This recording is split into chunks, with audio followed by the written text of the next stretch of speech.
Hello and welcome to the first annual NULJ Symposium. Thank you all for joining us. My name is Jamie Miller and I'm the founder and editor-in-chief of the Northwestern Undergraduate Law Journal. Today we are here to celebrate the first year of the NULJ and give our amazing authors a chance to show their work.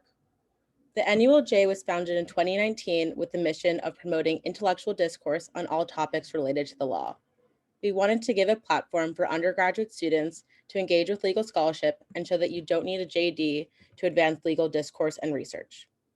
In the last 2 years, the NULJ has grown tremendously, from 1 person to a team of 6, and now an amazing 37-person board. And in this short time, we've achieved so much. Just this year, we published 28 forum articles, held a high school essay contest, and started a podcast that has reached 27 countries around the world and has hosted professors from all the top law schools. Now we are here to publish our first full journal, which you will all be able to read at the nulj.org. Before we get started, I would like to convey my gratitude to all that helped make the first year of the NULJ a success. This year is a result of the hard work of our creative, business, and editorial teams, as well as our faculty reviewers, friends, and family. I'm especially thankful for our symposium lead, Flora Tian, creative editors Daniel Rodriguez and Haley Lawson, and senior editor Grace Gay. Without their hard work, this event wouldn't be possible. I'm also grateful to our faculty advisor, Professor Galia Ben Arya, whose support and advice has helped us have an amazing first year. Tonight, you will hear from outstanding undergraduates and high school students who have demonstrated complex application of legal issues and have helped the NULJ advance our mission of furthering legal dialogue. First, you will hear from our high school essay contest winners about historical and current voter suppression. Then you will hear from our journal authors and NULJ forum writers. Finally, we will end with a fun round of legal and Northwestern trivia hosted by our symposium committee. Now let me welcome Grace Gay, who will tell you more about our high school essay contest. Grace, take it away. Thank you, Jamie, for the wonderful introduction. Jamie has put in so much hard work and dedication into getting Northwestern Undergraduate Law Journal off its feet. Without her commitment, we wouldn't all be here today. So wherever you are, please give her a little round of applause. So my name is Grace Gay, and I'm the senior editor for NULJ. I had no idea that when I first said yes to serving as an editor, that we would have such expansive growth and be able to create our own symposium, hold a high school essay contest, have such a huge team. So it's really wonderful to be here with all of you and to have the opportunity to praise the hard work of our team, our editors, our writers, and all of the people who have submitted to the journal thus far. One of the initiatives that we were most excited about when we first sort of started and that we really hope is going to continue in the future is this year's high school essay contest. NULJ really wanted to get connected to the community outside of Northwestern and to be a platform for students to talk about legal issues that affect them.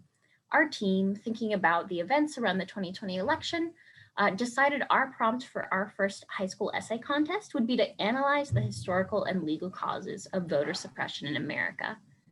We were incredibly touched to see so many enthusiastic students passionate about this issue. We had submissions from around the world talking about voter suppression. And I know that I was incredibly impressed by the caliber that so many of the writers were operating at. While the selection process was, of course, difficult with so many great people, the winners we did select are just amazing with bright futures ahead. Our honorable mentions for the contest, Asha Burek, Hannah Heger, and Miriam Alex offer insights into voter suppression across the board. I really want to highlight our top 3 winners. Our 3rd place winner of the contest, Ariane Ranjan, explores how the Capitol riot is related to voter suppression in the incisive essay, How the Supreme Court Perpetuates the Double Standard, which is quite an essay title. I love the essay title. Our 2nd place winner, Ian Park, discussed in their essay how modern voter suppression and the legal precedents that uphold that suppression have been developed. In that essay is called Why Voter Suppression in the 2020 Election Didn't Surprise Anyone. Finally, our 1st place winner, Gregory Perryman, took an in-depth look at the rarely discussed way that voter suppression impacts Native communities in the essay, Protecting and Promoting Native American Voting Rights. So those are all fantastic essays. Reading through them is so great because you can see these really valuable viewpoints. And like they taught me a lot about the legal issue of voter suppression and things we can consider as we spend sort of the next few years just as a society thinking about what voter suppression is, how we can prevent it, and why it matters. So please take some time on our site to read those. And each of our winners will now be discussing their paper briefly. So I'm very pleased to present for a discussion of their paper, Gregory Perryman. So take it away, Gregory. Hi, so yeah, as she mentioned, my name is Greg Perryman, and my essay was entitled "Protecting and Promoting Native American Voting Rights." But today I'm going to call it voter suppression for dummies. And I just want I want you guys to take away three things, and I really encourage you to go check out all the essays on the NULJ website. But here's the big things. Not unlike the voter suppression tactics used to suppress brown, black, poor communities, for Native Americans, a lot of the similar tactics are used. And so really what was the game changer was Shelby County versus Holder. This changed the whole voter suppression game and basically reversed the burden of proof. So now instead of the municipalities or states having to prove that what they're doing is not suppressing votes, the person whose vote is being suppressed has to prove it. And so specifically for Native Americans, there's two methods that are used mainly: language access and voter ID to suppress their votes in. And so let me start with language access. The Voting Rights Act obviously protects language access and makes sure that all ballots are available in any language. But, you know, in a lot of ways, there's pre-election materials, like in Alaska. They have a full list of every candidate, their positions, statements, and those were not in the language of Alaskan First Nation native language. And so they actually brought a great case and they won it. And it really has pushed forward the discussion as far as language access goes. Now, if you look at voter ID, most reservations, to my own surprise, don't have addresses on them. How are you supposed to get an ID if you don't have an address? And due to a high rate of poverty, actually, on many Native American reservations, buying an ID, you know, paying the fee, maybe $15, maybe $30, is the difference between eating that week. How are you supposed to vote if there's those barriers with voter ID? So let me wrap up by saying what I found is that the burden is on civil society and to bring this litigation to strike down these voter suppression laws right now. But that's not how it should be. We need some systematic reform to reverse those roles once again. And so what I found is that the For the People Act and the John Lewis Voting Rights Act, part of their drafting in Congress was a lot of focus on Native American voting rights and specifically how Native American communities' votes are being suppressed. And so um, that's weaved throughout both of these pieces of legislation. So those things need to be passed for us to see some real change because the Native activists and lawyers and organizations can't do it on their own. It's also up to us to bring attention to this and to think about how our own experiences may collide with those of our Native neighbors.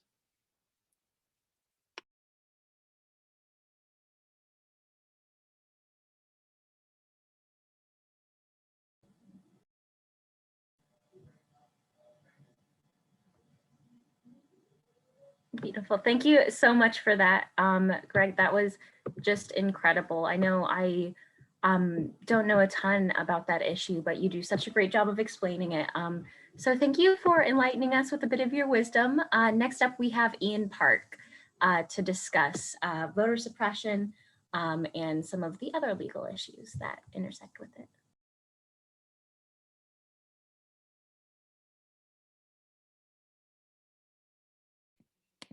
Hi, everyone. My name is Ian Park. I'm currently a senior at Mission San Jose High School in the Bay Area, and I'm going to be an incoming freshman at Northwestern this coming year. So before I begin, I just want to give a huge shout out to Greg and Aryan for two really great essays. I really enjoyed them, and I think that they really broadened my knowledge on the topic. And I also want to give a huge shout out to the Northwestern Undergraduate Law Journal for making this event possible, and also for giving me the opportunity to share my work with you all today. So let's get started. So when I first began researching the really broad topic of voter suppression, I chose to really hone in on the role that the government and the legislature plays in perpetuating different forms of voter suppression, as well as the faulty rhetoric that's often used to justify those means.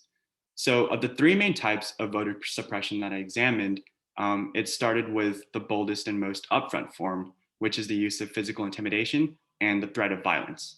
So this was more of a problem in the 19th and early 20th centuries when white supremacist and nativist groups would often stake out polling stations and distribute threatening leaflets to deter Black and immigrant voters from casting their ballots. But I think the real lesson to be learned here is that despite the Ku Klux Klan Act of 1871, which was introduced to prevent such intimidation by the KKK and to protect the basic civil rights of African American citizens, the moment that the Union's Reconstruction era military occupation of the South ended, everything reverted back to the status quo of violent threats, and local governments essentially did little to stop the return of white supremacy to the South. So the second form of voter suppression that is especially relevant today is gerrymandering.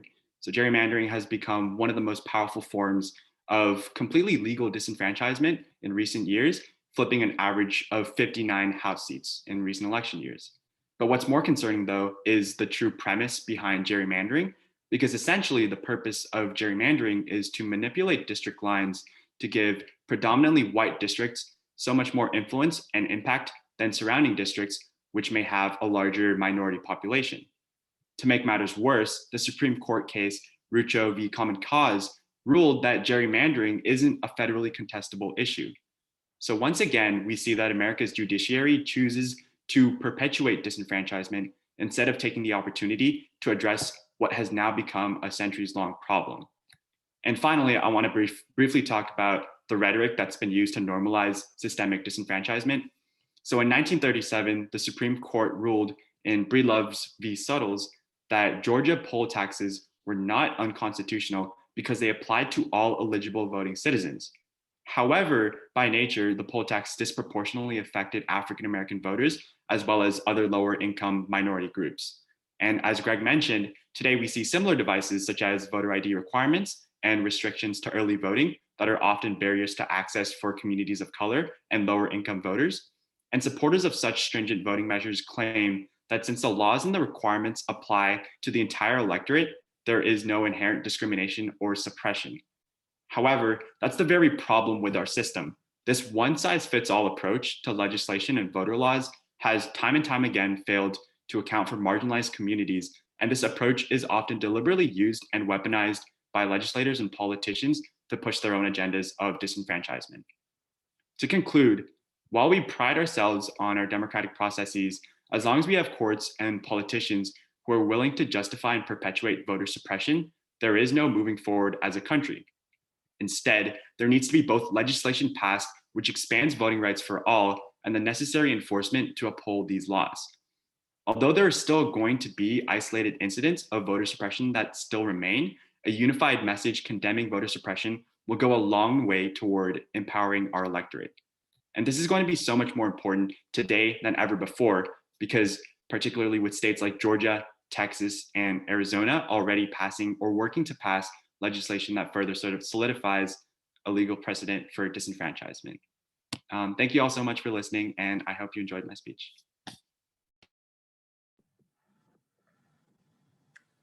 Thank you so much, Ian. That was incredible.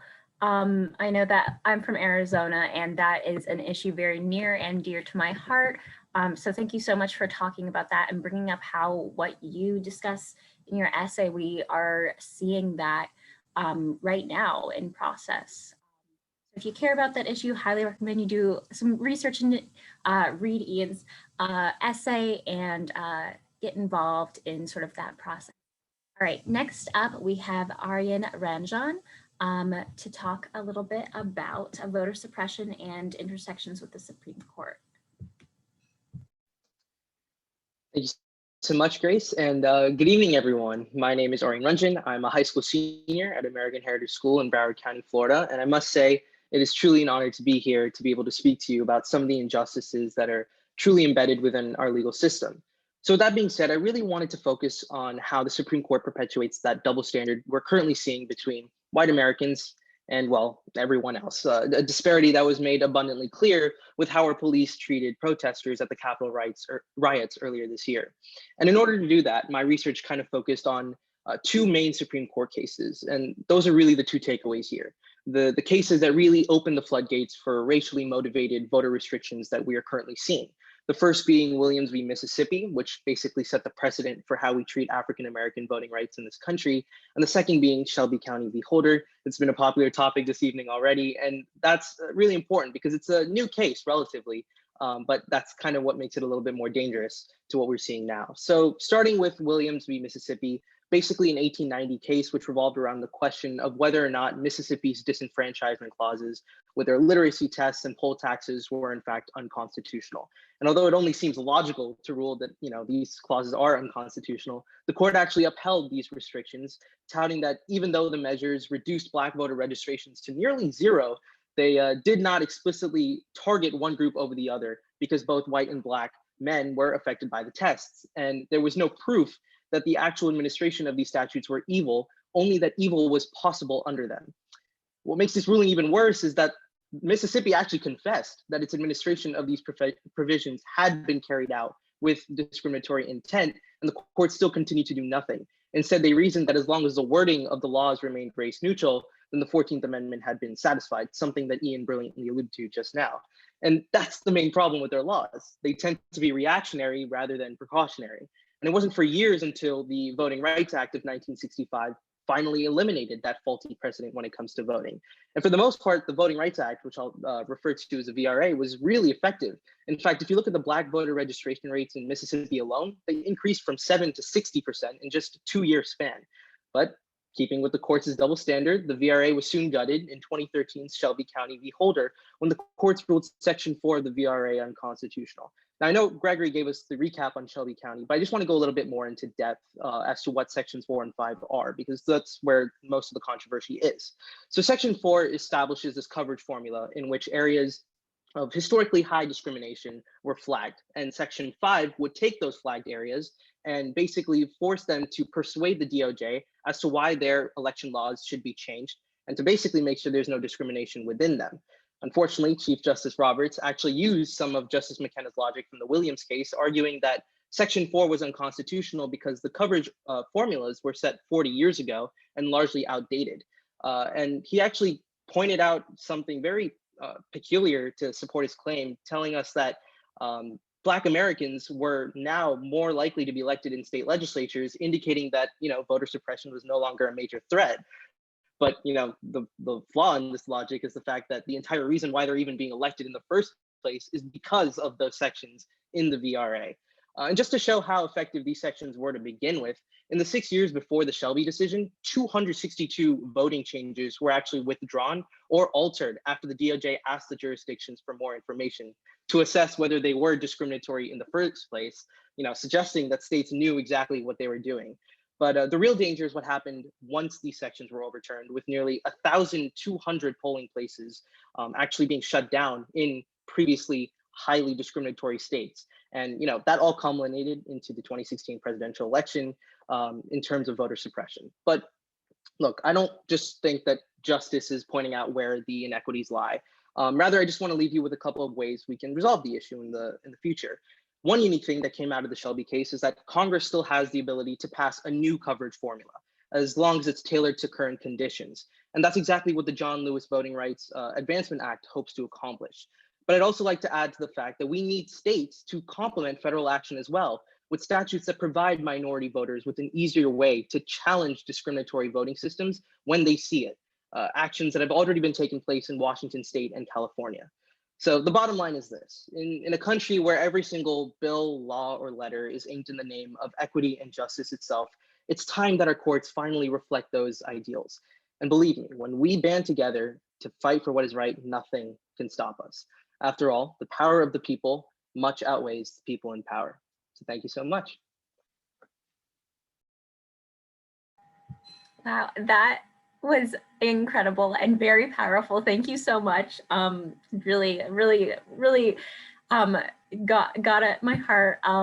And I love how you eviscerated really the Supreme Court's judgment there is super, super insightful. So as you can see, for everybody in the audience out there, the future is in very good hands. And I think we're so lucky to have some of these great legal minds in development here today. All right, so next up, we are going to go on to our journal presentation where we talk about the Northwestern Undergraduate Law Journal's actual journal. And one thing I do want to note before I move on is for you to look at the voter suppression roundtable that we currently have on the site. There's a lot of great information there, a lot of great discussion of voter suppression, how we deal with it, what it looks like, what are the legal ramifications and legal ways in which it's upheld. So please go ahead and look at that. And with that, thank you so much for having me tonight. And I'm gonna go ahead and pass it on to Kirsten. Thank you all so much for sharing your insights on voter suppression. Like Grace said, it was so amazing to hear from such intelligent and motivated high school students. I am now pleased to present our 2021 Spring Journal authors. Alexia, Jared, Zayahu, and Connor were chosen out of countless other articles for showing a unique depth of analysis rarely seen in undergraduates. And as managing editor, it has been my pleasure to edit them and work through them with my group. First, we will hear from Alexia. Alexia, take it away. Thank you, everyone. And thank you especially to Jamie, Kirsten, and the NURJ for the opportunity to publish and present my research. It's an honor to be here today. My essay argues that the US should adopt an amendment to the Constitution formalizing both the substantive right and the procedural rights to environmental standards as a human right. And this would allow citizens and attorneys to actually engage with the process. So first of all, the question that you must have is it difficult to add such an amendment? And yes, of course it is. You need to ratify an amendment, 3/4 of the states to vote upon it, and a 2/3 vote both in the House and the Senate. Or you need, again, a vote through the House and the Senate and a national constitutional convention called by two-thirds of the state legislatures. But as we know, there are amendments and it has been done before. So the next question is whether legal change will actually bring any societal change. And so looking back at our own history, the answer is yes. The biggest example of this is how the civil rights movement was advanced in part through a legal basis on the 14th Amendment, the Brown v. Board of Education, and other milestones that you've probably already heard about. So secondly, does this exist anywhere? Has it been done? Will it work? And the answer is yes, both at a smaller scale within the United States and in many countries abroad. So Colombia, Brazil, India, the Netherlands, the Philippines, Bhutan, these are all countries who have already enshrined environmental rights in their constitution. Very recently, Macron announced that France will be working on that as well. And then within the United States, you might not know, but 46 out of the 50 states already recognize the right to a healthy environment or some type of environmental rights in their state constitution. So this is already a tradition that we have, but just hasn't been expanded yet on the federal or national level. So third of all, is it effective to enshrine these rights? And I would say that the answer is often yes. An example of success on the international scale is the 2019 Urgenda Foundation versus State of Netherlands case. The Urgenda Foundation sued the Dutch government for failing to meet the reduction in carbon emissions necessary to prevent climate change and thus protect its citizens. In issuing the decision in favor of Urgenda, the Dutch court cited the Article 21 of the Netherlands Constitution, which says that it shall be the concern of the authorities to keep the country habitable and to protect and improve the environment. And so based on that, it mandated that the Dutch government had to further reduce the emissions by at least 25% by the end of 2020. We recently had a case very similarly in the United States, Juliana versus United States, and it was struck down at the Ninth Circuit Court of Appeals, in big part because it was missing that constitutional foundation. Fourth, how would this look in the US Constitution? Now, there are many ways that an amendment can be phrased, the extent to which it is binding, etc. And there are many parameters that would make it more or less effective. It's a bit long to go through all of them, so I would encourage you to read the whole paper online. But in short, you can have an emphasis on human rights rather than environmental rights. So instead of saying that rivers have rights on their own, it's the humans have the right to use the water of the river, for example. Then you could have temporality of harm that's used as a parameter in different ways. So if a company is polluting today, can you sue it for affecting the rights to environment of children in 50 years? Then you have procedural right considerations. So you can enshrine the right to environment, but then who is liable for actually enforcing it? In Brazil, you have the substantive right that an ecologically balanced environment exists, but then it's paired with the government's duty to ensure the effectiveness of this right. And that's the key to actually go into litigation. And finally, you have standing and justiciability. So if you're framing the right to a healthy environment as a human right in the Constitution, who can actually sue for that right? And the more the application is horizontal, the more effective it will be. So it's very difficult, for example, to prove the causal link between one person having cancer because of a chemical company that moved next door, and 50 people having cancer because of that. The takeaways are three. First of all, yes, the US should enshrine that the human rights that the human right to a healthy environment is in the Constitution, because it would show that this is a value that's on a national scale, and also that we are affronting a challenge with a motion that is proportionate to the scale of the challenge. Second of all, as you all know, the United States is the biggest CO2 emitter per capita in the world. It has terrible effects on the rest of the globe. It has the biggest polluting companies, etc. And frankly, it has not risen up to the challenge to combating climate change and environmental pollution. It has not risen to the challenge of combating its status quo. Regardless of Biden's recent efforts, which are definitely heading in the right direction, we need in our toolkit every type of strategy that we can use. And finally, the third takeaway is that the US needs to look at the international scene for inspiration. Countries around us are moving towards the right directions, and we need to do more than just catch up. We need to become leaders in the environmental spheres, and this can be one of our major steps. Thank you for your time. Wow, thank you so much, Alexia. We are so excited to publish your article and for everyone to take a look at it. We are truly impressed with all your hard work and dedication. So thank you so much for that. And next up, we have Jared. Jared couldn't join us today, so we will be looking at a recorded video from him.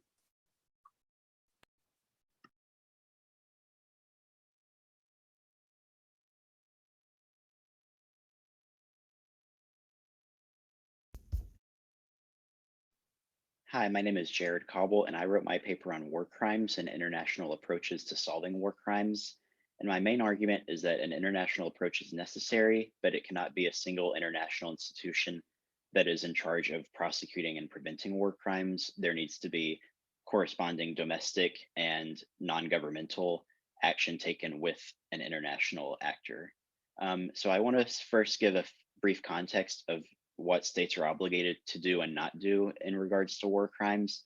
As established by the Geneva Convention, states are obligated to investigate and punish their own war criminals, but for many reasons this does not happen, either because a state does not want to or does not have the capacity to prosecute their own war crimes. So there is a need for a permanent international court focused on prosecuting and investigating war crimes. And the International Criminal Court was this institution. It was established in the early 2000s to do so. It has an independent prosecutor and court system separate from domestic courts. And I used a case study of the Democratic Republic of the Congo to investigate if the International Criminal Court was effective. And I found that it was somewhat effective, but it did not live up to the mission of the International Criminal Court. Only 3 individuals have been convicted of war crimes in the decades-long investigation into the DRC. But I found that the International Criminal Court does much more than prosecute war crimes in regards to effectively preventing and mitigating the issue of war crimes. The domestic reform standards set up by the Rome Statute require states to establish complementary national courts to punish war criminals and also cooperate with the International Criminal Court when they cannot investigate themselves. And also, the Rome Statute created new international standards for what a war crime is, including rape and acts of aggressions. And also, reparations for victims of war crimes are established and are being implemented by the court. And this is also a necessary step in a greater towards ending impunity. But at the end of the day, I found that the ICC and its limited scope showcase the importance of active complementary domestic investigations. And the ICC, it can't take on every case, so it's important that states themselves have greater international and domestic capabilities to mitigate war crimes happening in cases of intrastate and interstate war. And victim-centered justice is also an important step to remedy the horrors of war crimes.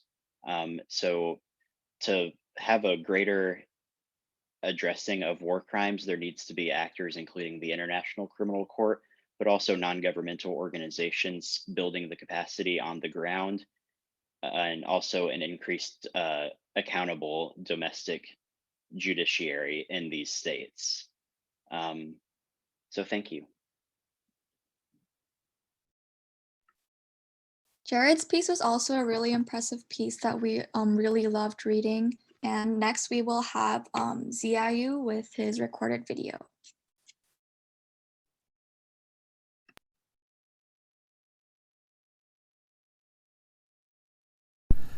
Hello everyone, my name is Xiaoyu Huang and I'm a senior at Brown University. I'm so sorry that I cannot be with you today, but I look forward to connecting with you and reading your papers after the symposium. Thank you also to the staff at Northwestern for all your help. My article is entitled A Legal Pandemic, False Claims Act Liability for Nursing Homes During COVID-19. Since the start of the pandemic, I have been interested in its legal ramifications. Specifically, after the tragic outbreak at a nursing home called Life Care Center of Kirkland in Washington State, lawyers and academics have been advocating for various forms of legal redress for residents in skilled nursing facilities and long-term care facilities. One of the most potent tools in holding caregivers to account, or so they claim, is the False Claims Act, 31 U.S.C. 3729 et sec, or FCA. That law imposes liability on any person who, quote, knowingly presents or causes to be presented a false or fraudulent claim for payment or approval to the government, end quote. Either the government or a private citizen called a relator has jurisdiction to bring such an action in federal court. With regard to the COVID-19 senior care context, since nursing homes are federally reimbursed by the Medicare program, plaintiffs can prevail if they can establish the nexus between COVID-19 infections and false or fraudulent billing of the Medicare program. On its face, pandemic mishaps seem most closely related to either a force majeure issue or even gross negligence. However, courts have developed what is known as the implied false certification theory, which imposes liability on defendants who falsely represent to the government that they're in compliance with DHHS health and safety standards, which is a prerequisite for receiving such payments. Many federal circuits, although not all of them, have recognized the theory.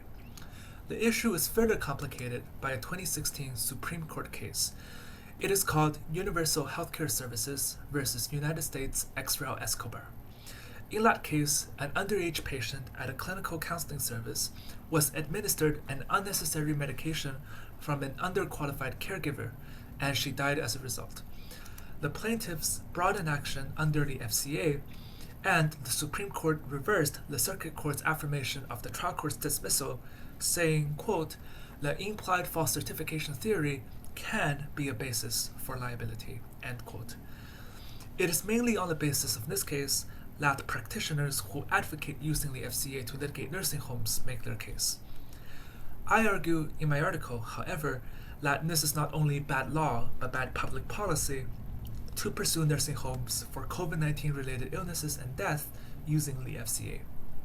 First, in the Escobar case, the court also ruled that, quote, what matters in an FCA litigation is not the label that the government attaches to a requirement for payment, but whether the defendant knowingly violated a requirement that the defendant knows is material to the government's payment decision. While one can surely imagine creative arguments in the other direction, for me, it is hard to see how the defending against the coronavirus can be a requirement for nursing home practitioners,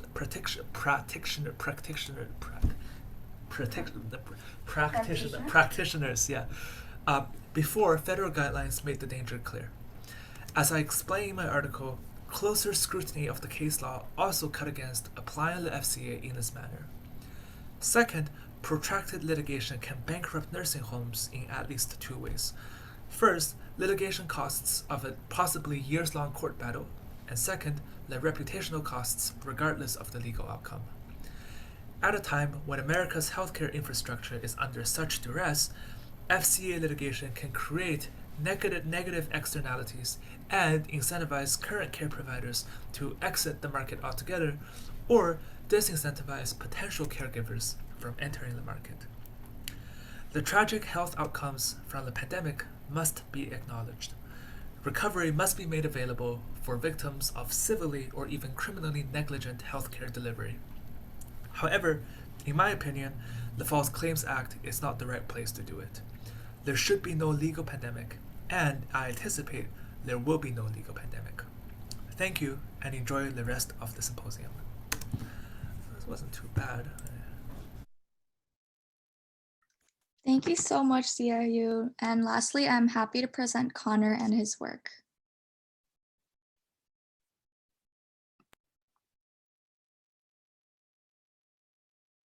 In 1994, South Africa held its first fully enfranchised election that ended over half a century of apartheid rule. What I seek to explore in my paper is how the party-based constitutional negotiations of South Africa influenced the systems of government that emerged in the post-apartheid era. First though, what was South Africa like during these years? Essentially, the ruling National Party had enforced half a century of vicious racial segregation that had denied Black South Africans fundamental human rights. At the time, South Africa had a tricameral parliament. It had one chamber for white South Africans, one for mixed-race South Africans, and one for Indian South Africans, notably not one for Black South Africans. The situation, however, became untenable. International pressure and international sanctions were stacking, and they essentially pushed President F.W. de Klerk to expand secret outreach to ANC leaders. Who were the ANC? The ANC, or African National Congress, was a national liberation party that stood for Black South Africans. They had fled the country in 1960 and had conducted armed resistance from beyond the South African border. They were included in these kind of constitutional negotiations, alongside, of course, the National Party, which was the Afrikaner-dominated party that had engineered apartheid. A super conservative wing would later break off and refuse to participate in these constitutional negotiations. Other parties were also included, as this was a multi-party negotiation process. Included was the Democratic Party, which was the primarily English-speaking minority and served as the white opposition to apartheid, and the Inkatha Freedom Party, which primarily catered to the Zulu people. Other parties were also included. Each party had interests that they needed to achieve and wanted to achieve to serve their own constituencies, but they all had disparities in their ability to get to it. Everyone knew that the ANC would sweep the election, but it was unclear by how much. Thus, the ANC knew that they needed to have this election take place in order to have their best chance at getting political power that they had never had before. They knew that the National Party held the power of the state, and they knew that they would have to respect some kind of power broker or power sharing agreement with the National Party if they wanted to get any kind of fair and free election. The National Party knew that it was in control of the state mechanisms of state power, but also knew that apartheid couldn't continue and they needed a negotiated political solution. They wanted to maximize their minority party, both in regards to regional minorities and racial minorities, and they wanted to protect this kind of minority power in the Constitution. The Democratic Party and Inkatha Freedom Party felt similarly. So how did all these political parties and their interests come together to affect the Constitution? Ultimately, the Constitution had to become a compromise between trying to cater to all of these interests and ensure that everyone would buy into the state that emerged in the post-election era. The Constitution includes both political and socioeconomic rights. This is a win for everyone because the rights were very clearly listed and would be guaranteed to everyone, thus removing the ability for an abusive political party to just arbitrarily remove these. To uphold these political and socioeconomic rights was an independent constitutional court, which had been strengthened from previous courts that had been stacked with apartheid judges.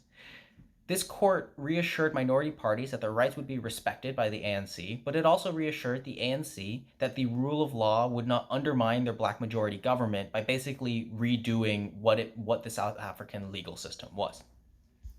The South African parliament was also bicameral. The vote for the National Assembly would be based on a national election, and seats would be allocated based on the percentage of the vote that they got.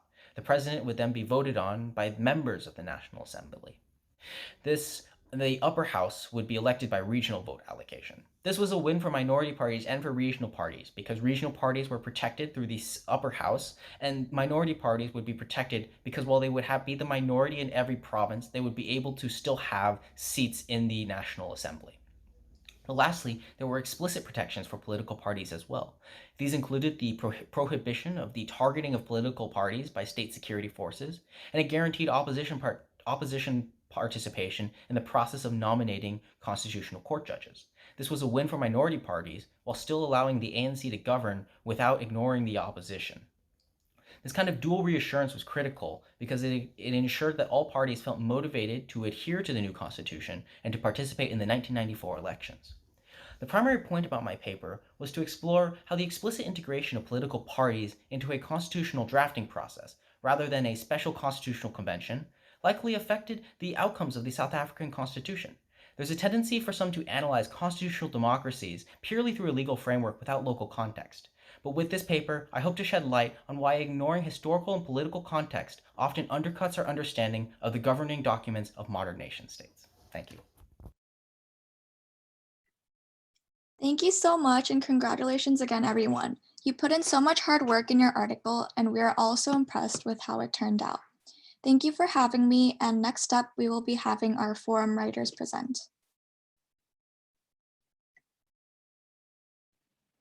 Hi, I'm Joni Rosenberg. I'm a junior at Northwestern, and I'll be kind of moderating the forum section of this event.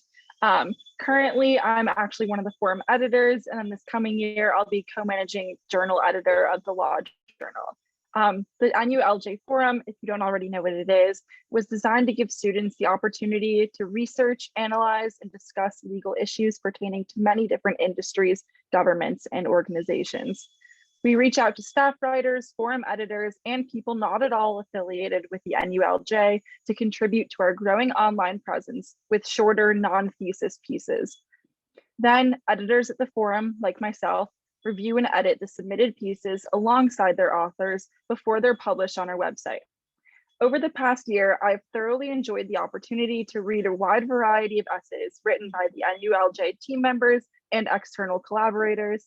I've learned a lot about the important contemporary legal issues, especially from the 4 forum writers that we have speaking tonight, who are Hannah Cheeves, John Perales, Claire Liu, and Iris Lynn.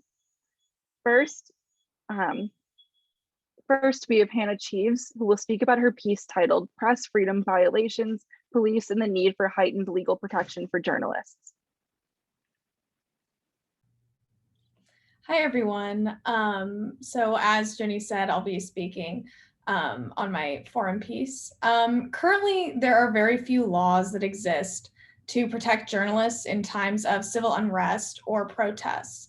And this is very dangerous because according to the US Press Freedom Tracker, which is a nonpartisan database of press freedom incidents in the United States, in 2020 alone, there were over 880 reported aggressions against the press, including by police and other governmental entities.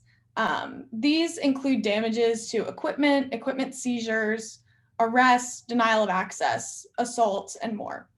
Now, why have there been such an increase in these aggressions?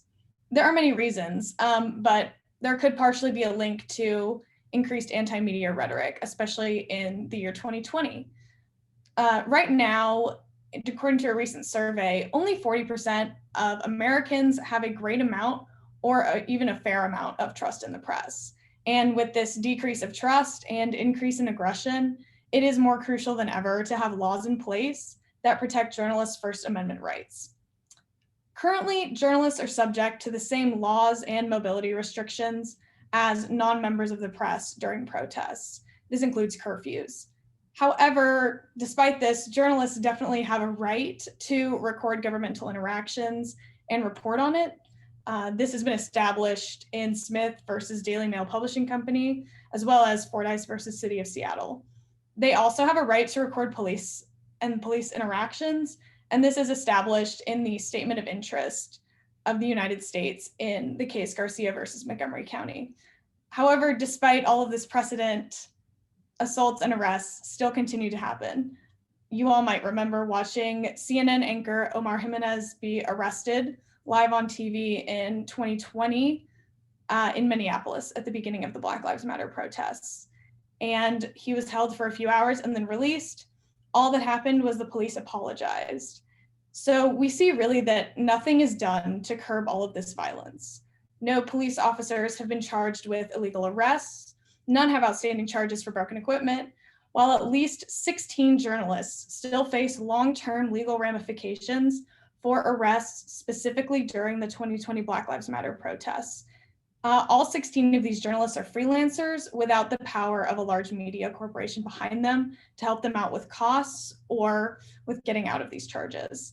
The problem that exists here is that none of these aggressions are treated as the actual constitutional violations that they are. It really lessens the offense when police are just allowed to apologize and say they won't do it again.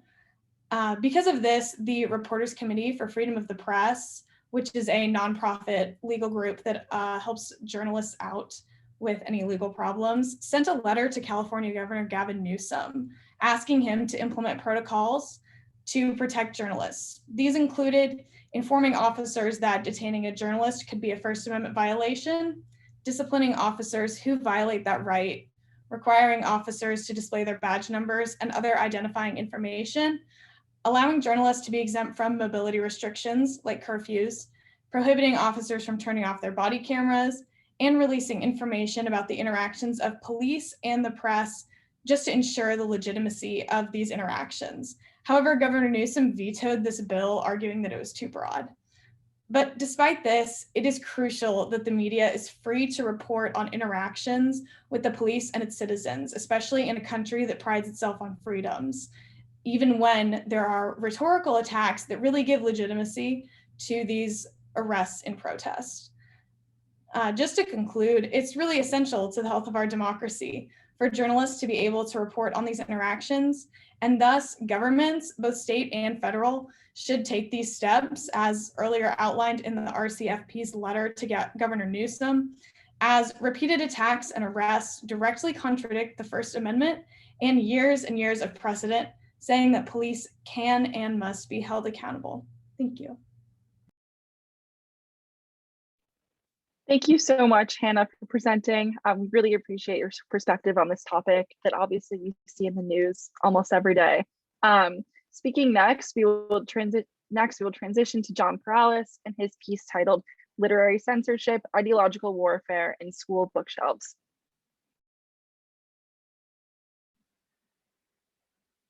Hello. Hello, everybody. My name is John Perales Jr., and I am a forum editor, along with being the new co-director of programming here at the NULJ. My article titled Literary Censorship, Ideological Warfare in School Bookshelves details the legal precedent behind school boards and school districts being able to ban books within school libraries and school reading lists. When I first began thinking about this subject, it seemed like a pretty cut and dry First Amendment dilemma. Past Supreme Court cases, such as Tinker v. Des Moines, have established that school children retain their constitutional rights on school grounds. In addition, the District Court case of American Amusement Machine Association v. Kendrick that established the free speech rights of students. And despite all this listed precedent, protecting the First Amendment rights of students, literary censorship is still a rampant issue. The 1965 Supreme Court case, Postmaster General v. Lamont, argued that, quote, the right to receive publications is such a fundamental right. And District Judge Joseph L. Taro has stated that, quote, the student who discovers the magic of the library is on the way to a lifelong experience of self-education and enrichment. The most effective antidote to the poison of mindless orthodoxy is ready access to a broad sweep of ideas and philosophies. So I found myself sitting there and asking myself how schools could seemingly infringe upon students' rights like this. And what I found is that the modern banning of books stems from the 1982 Supreme Court case of Island Tree School District v. Pico. This case arose because the Island Tree School District was committed to removing certain books from school libraries that the board saw as, quote, anti-American, anti-Christian, anti-Semitic, and just plain filthy. The court reached a plurality opinion and ruled that while schools cannot ban books for simply disagreeing with their contents, boards can ban books if they conclude that their content is unsuitable for children. And while it may seem that the court has provided a barrier preventing censorship in schools, really they've only provided schools a very roundabout method in censoring books. So now instead of outright banning books based on ideological concerns, schools have to mask their ideological issues and bigotry as concerns for student welfare. And it's obvious based on data reported by the American Library Association's Office of Intellectual Freedom that this is the case. According to the ALA, there were 544 challenged books in 2019. However, this is only a fraction of the total number, since anywhere from 82% to 97% of total challenges per year go unreported. Of the top 10 most challenged books in 2019, 8 of the 10 books were challenged due to LGBTQ content, and 6 of the 10 were challenged on the basis of, quote, family values, morals, and protecting children. There are plenty of interesting implications that can be derived from this data. I think beyond just a First Amendment standpoint, there's also something to be said about the erasure of minority writers within American academia. And this can be social minorities, political minorities, or racial minorities especially. It's important to note that Black authors such as Toni Morrison are frequently found near the top of these banned books lists year after year, as well as queer and transgender authors such as Alex Gino, who appeared at the top of the ALA's 2019 and 2020 most banned book list for their work, George. Personally, I would love to see this data expanded into a long form research piece. I think adding in geographical data about where certain books are banned and for what reasons, as well as the ideological leanings of these regions, could be a fascinating addition to the information on literary censorship. I think creating a map of the United States, with each state having its own list of top banned books, would be really interesting and an interesting idea for a team-led project or thesis. I think also tracking the ideological trends of why we are banning books throughout the time period of the United States would definitely be something to look at. I know that in the past, perhaps in the 1960s, To Kill a Mockingbird might have been banned for its humanizing approach to Black individuals, whereas now it might be banned for containing like a white savior character. And identifying those shifts in ideology and why we ban certain books would definitely be something that could reveal a lot about the trends and the changing mindset of Americans everywhere, as well as looking at books that may have been banned in the past, such as The Great Gatsby, but are championed as classics of American literature now. And to conclude, I think it's really important that we protect the rights of future generations of students, especially those that are disadvantaged. Given the current conservative makeup of the Supreme Court, we have to pay attention to the continued pushing of traditional values. To once again quote District Judge Joseph L. Taro, "There is no danger from exposure. The danger is mind control." Thank you for having me. I really enjoyed speaking today.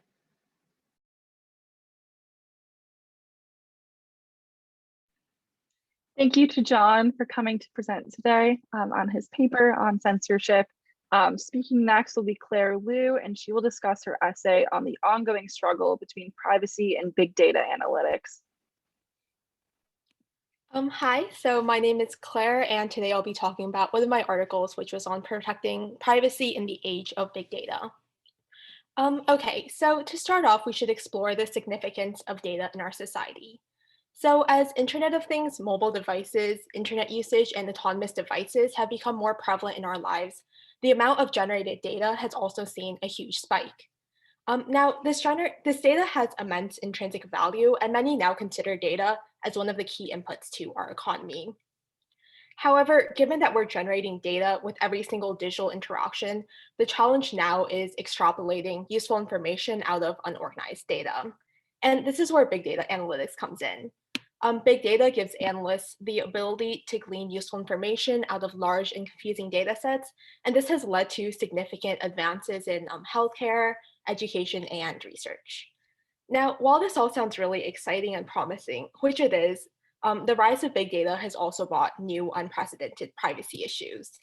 The amount of data that can be collected and found often feels invasive, and currently data collection methods are much too opaque. And to compound this issue, the lack of a digitally educated public means that we're rarely aware of the extent of data collection and thus are unable to give informed consent. And while the anonymization of data is a paradigm in research, it's always possible that individuals can be re-identified from anonymized data. So clearly, big data presents a large privacy issue. However, though this is such a large privacy issue, the law has not yet adapted to address the privacy risk posed by big data. The current national standards concerning privacy are FERPA and HIPAA, which only protect certain types of data and were created prior to the big data boom. The most recent attempt to address privacy was in the White House's proposed Privacy Bill of Rights, and this was criticized for its lack of new legislative changes. This can be attributed to the fact that in the US, privacy has traditionally been defined as the right to be left alone. But I argue that in times like this, when technology has made invasions of privacy even easier and more commonplace, more proactive steps are needed. Now, this is not to say that big data is bad and that protecting our privacy should come at the cost of big data and the advances that it offers. Given that society benefits from the information we get from data, it's unproductive and also unrealistic for us to opt out of data collection completely. Instead, what I think should happen is that policymakers should create a model that weighs and evaluates the legitimacy of data processing while better regulating big data collection. Okay, so what does that mean? How do we regulate data collection? The bottom line is essentially that individuals need to have more agency and choice. The fact that data collection is virtually invisible is troubling, especially because that means it's difficult for us to choose when to opt in and opt out of data collection. If there was more transparency in the process, we'd be able to apply the legal definition of informed consent to this scenario, which consists of disclosure, competency, decision capacity, and documentation of consent, which is actually really applicable in this case, but only if we have a digitally educated public. And I argue that with this, a lot of current privacy issues that stem from the involuntary collection of data can be addressed. Okay, another way to continue to reap the benefits of big data, so to speak, while protecting our privacy would be placing limits on data retention. New technologies that allow for essentially unlimited storage means that our data is being unnecessarily retained for extended periods of time. And we should limit the unnecessary collection of personal data by implementing and codifying rights of erasure, such as those that already exist in the UK. All right, so to sum up, while I believe that big data is incredibly exciting and valuable, and we as a society can gain a lot from the information we can get from big data, we also have to consider its drawbacks, right? Especially in regards to privacy. The challenge now, I feel, is for the law to adapt proactively in this changing landscape of technology and create more aggressive privacy laws that can protect consumers. All right, so thank you so much, and I hope that was interesting. Thank you so much, Claire, for your presentation. It's obviously very important to all of us today, especially as we're on the computer and phone all the time in the virtual world. Our final forum speaker tonight is Iris Lin, who will discuss her piece on protection for undocumented immigrants. Hi, I'm Iris, and as Joni said, I'll be talking about my forum article on undocumented immigrants. So, especially during the pandemic and especially during COVID, undocumented immigrants have faced challenges unlike ever before. Before, undocumented immigrants were already at a risk for deportation, as we've all seen videos of children being physically torn from their families at the border, and they were more likely to be in poverty, but COVID has made these issues far worse. Many of them have lost their jobs or fallen further into poverty due to the pandemic. And they've always been unable to gain access to healthcare, but with COVID, it's much more likely that they get sick. And if they do get sick, then there's nothing they can do about it because they don't have insurance since they're not citizens and they can't afford to go to the hospital. That's why I decided to focus my article on a Supreme Court case involving undocumented immigrants and highlight the need for legislative action to protect these immigrants instead of having just judicial decisions and executive actions. So there are currently around 12 million undocumented immigrants living in the US, and the main piece of legislation for these undocumented immigrants to protect them is the DREAM Act, which would have granted citizenship to undocumented immigrants under the age of 18 who have lived and gone to school in the US. The bill has been introduced multiple times, but since the Act's first introduction in 2001, none of them have passed. The Obama administration announced its DACA program, which would allow Dreamers to apply for work permits and obtain a social security number and pay taxes, which has allowed for 800,000 undocumented people to work legally without the fear of deportation. However, because it's an executive order and because it's not permanent legislation, DACA doesn't provide permanent legal status, and it must be renewed every 2 years, and it's extremely volatile. This volatility was shown with the Trump administration, who announced a wind down of DACA in 2017, where the government refused to accept new applications of DACA. Thankfully, the US District Courts in California challenged this decision, but the courts can only do so much for executive actions, and the composition of the court, like who the justices are, can determine its decisions.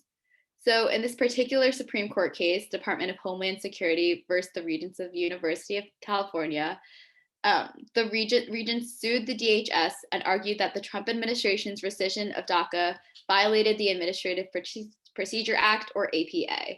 The APA governs the process by which federal agencies develop and issue regulations. Their argument was based on something as small as just how the Trump administration failed to comply with administrative procedures. But if the administration had followed the procedures, then the regents may not have had a leg to stand on, and DACA could have been rescinded, which just goes to show the need for permanent legislation. The case then went to the Supreme Court, where the court ruled that the Trump administration did in fact violate the APA when the DHS did not provide a quote unquote reasoned analysis for rescinding DACA, meaning it didn't formally consider policy alternatives or evaluate the consequences of eliminating DACA. Although most justices agreed on this administrative aspect, how they didn't provide a reasoned analysis, the justices disagreed on whether or not the rescission was discriminatory and violated the Equal Protection Act. So if this administrative mistake wasn't there, then the justices may have voted down DACA and may have not allowed it to stand. Nevertheless, even though the ruling offers a somewhat positive outlook for undocumented immigrants because it allows DACA to stay standing, it doesn't permanently protect it, and without permanent legislation, any administration may be able to change the status of DACA with the proper administrative steps. That's why we need to provide security for these undocumented immigrants, not only because the security would keep families together and provide comfort and health benefits to these immigrants, but also because undocumented immigrants are vital to our economy. They account for 1/3 of workers in certain industries, especially the low-skilled labor, as many natural-born citizens aren't willing to take these jobs. And research finds that these immigrants would be extremely hard to replace. According to a Harvard economist, efficiency gains due to immigration are between 5 billion and 10 billion annually. If DACA was terminated, it would eliminate at least 433.4 billion from the GDP over the course of a decade. So although the Supreme Court's ruling in Regents provided a temporary victory for DACA recipients, permanent legislation is necessary to protect them. Current programs are left at the discretion of the executive branch, keeping these immigrants in a constant world of uncertainty. Most undocumented immigrants go to school here, and have family and friends here. They deserve the right to permanent citizenship.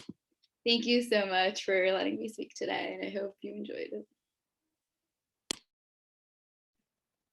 Thank you so much, Iris, for speaking on such an important topic.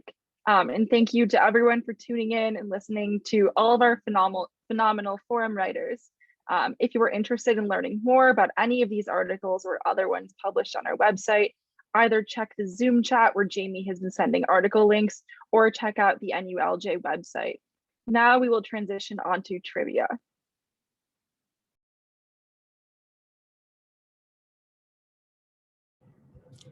Hi, everyone. My name is Caitlin Cease. I'm an associate editor at the NULJ and a member of the Symposium committee. This coming year, I'll be one of the co-managing editors of the journal. Yeah, and I'm John. You heard from me earlier. Okay, so just to kind of sum up how we're going to do this, we're going to post a link to a Google form in the chat, and you can fill that out as we ask the questions and submit it so we can see who wins at the end of the game. Okay. John, do you want to start with the first question? Chat, so yeah, sure. Just drop the link in the chat, so hopefully you guys can access that. Feel free to go to the first question, Flora. All right, starting off with some Northwestern trivia. So in 1972, Northwestern nearly changed the name of its football team to which of the following? Was it A, Cubbies, B, Purple Haze, C, Hawks, or D, Evanstones? We'll give you 30 seconds to figure that out. And we'll be going over the answers at the end of everything since this is a Google form. And we'll be filling out all the questions first.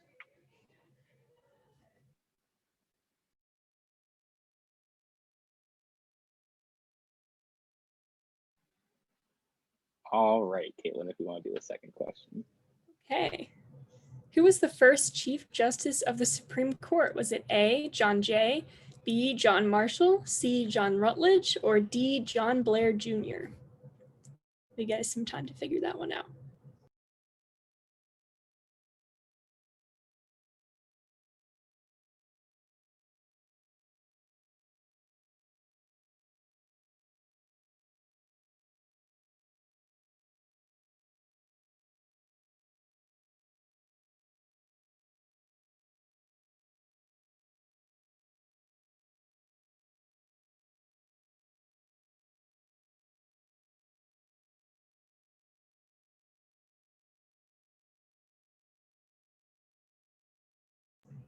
Okay, let's move on to the next question.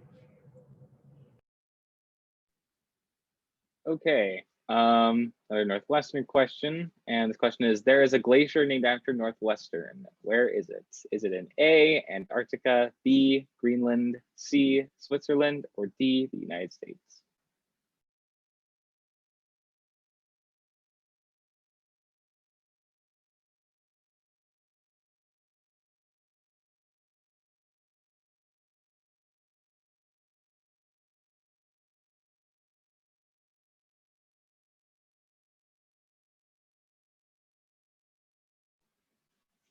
All right, if we want to go to the next question. What is the oldest courthouse in continuous use in the US? So it's still being used today. The King and Queen County Courthouse, the Old Salem County Courthouse, the Charleston County Courthouse, or the King William County Courthouse?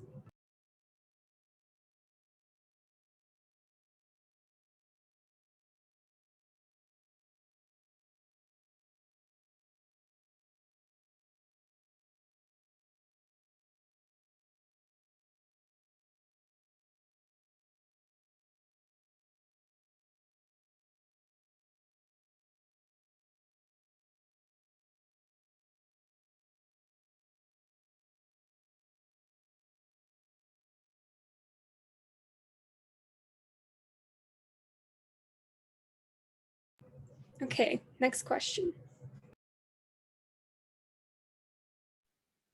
Okay, this question is, which former Supreme Court Justice attended Northwestern Pritzker School of Law? Was it A, John Paul Stevens, B, Oliver Wendell Holmes, C, Sandra Day O'Connor, or D, William Brennan?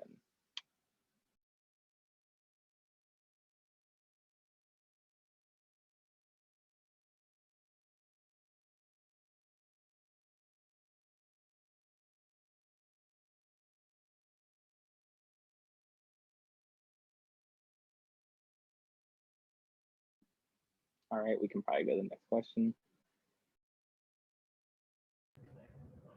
Okay, when did Law and Order first air? Was it September 13th, 1990, January 29th, 1989, October 13th, 1989, or September 15th, 1990?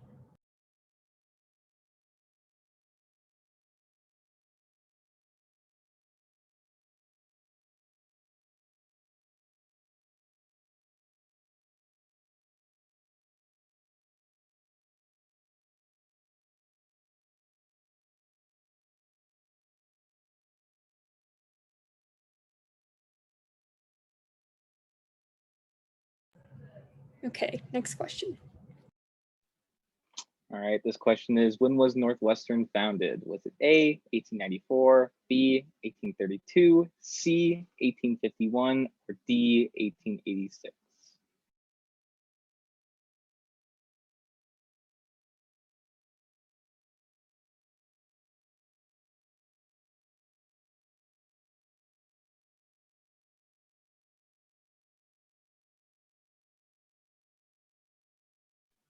All right, this should be pretty quick, so let's just go to the next question. Okay, which of the following places does Northwestern not have a location? Washington, D.C., Houston, Miami, or San Francisco?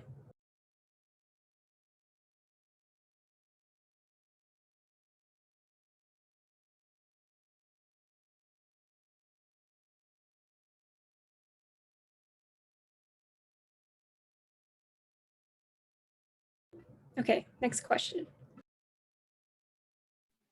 This question is, when was the Northwestern University Law Review first published? Was it A, 1906, B, 1907, C, 1908, or D, 1909?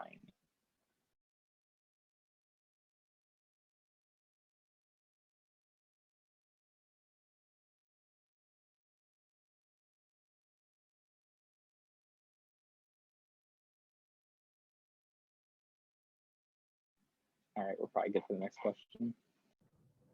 Who is the only president to also serve on the Supreme Court? Was it A, John Adams, B, Herbert Hoover, G, Grover Cleveland, or D, William Howard Taft?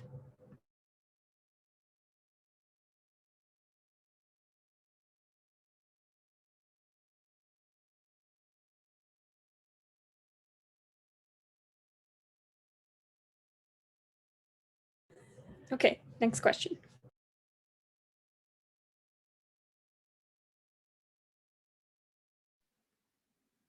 What is the highest amount of justices that have ever been on the Supreme Court?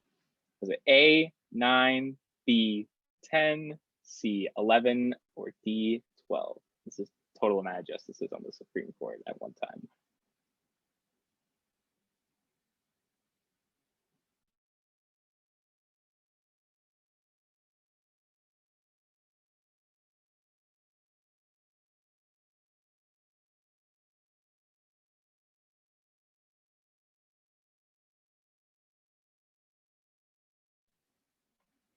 All right, we can probably go to the next question. This is pretty cool. So which of the following is found on the 5th floor of the Supreme Court? Is it A, an ice skating rink, B, a tennis court, C, a basketball court, or D, a soccer field?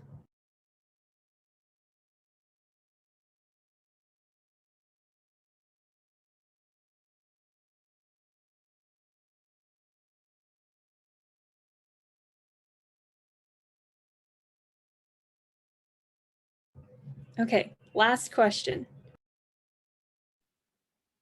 All right, which Northwestern sports team holds 7 national championship titles? Is it A, fencing, B, women's lacrosse, C, women's tennis, or D, men's soccer? And I'll let you guys have a second to fill this out and then submit your answers, and then we can go to the answers.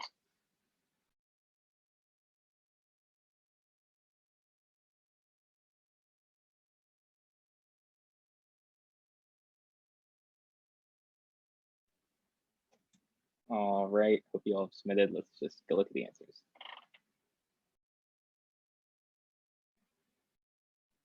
So the answer for the first question was C, Purple Haze.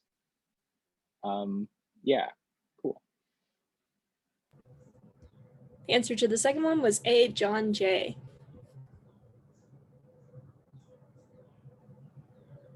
And the answer to the third question was D, the United States. The answer to the next one was the King William County Courthouse. And the next answer was A, John Paul Stevens. The answer to the Law and Order one was September 13th, 1990. It's been on for a while. And Northwestern was founded, and C, 1851. Northwestern does not have a location in Houston, Texas. The Northwestern University Law Review was first published in 1906 as, I believe, the Illinois Law Review at first before becoming the University Law Review. So the only president to also serve as a Supreme Court justice was Taft. And the highest number of justices that have ever been on the Supreme Court at one time was B, 10. Right now, there are 9 justices on the Supreme Court, and it's been that way since like the Civil War. So there is a basketball court on the 5th floor of the Supreme Court. So just picture the Supreme Court justices after a long day of work playing some basketball. It's kind of amusing. And finally, B, women's lacrosse holds 7 national championship titles. I must mention that they look like they're on their way to possibly getting their 8th this season. They are doing very well.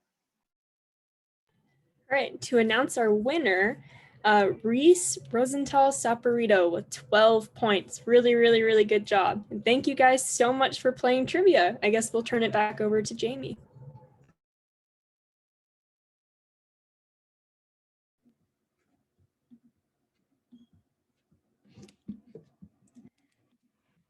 Thank you, Caitlin and John, for trivia. I had a really great time, and congratulations, Reese. To everyone here, thank you so much for attending. I really hope you enjoyed all of our event tonight and listening to all of our speakers. To all of our high school essay contest winners, journal authors, and forum editors, thank you for sharing your research and insights. I was blown away by all of you and know our audience was as well. Now, everything you heard tonight will be on our website, the NULJ.org, and so will a recording of this event. And if you want to access our journal, it will be on the website at the nulj.org/journal. And you can also get it sent to you if you email us nulj@u.northwestern.edu, and we can update you when our journal is published. Thank you again, everyone, and have a great night.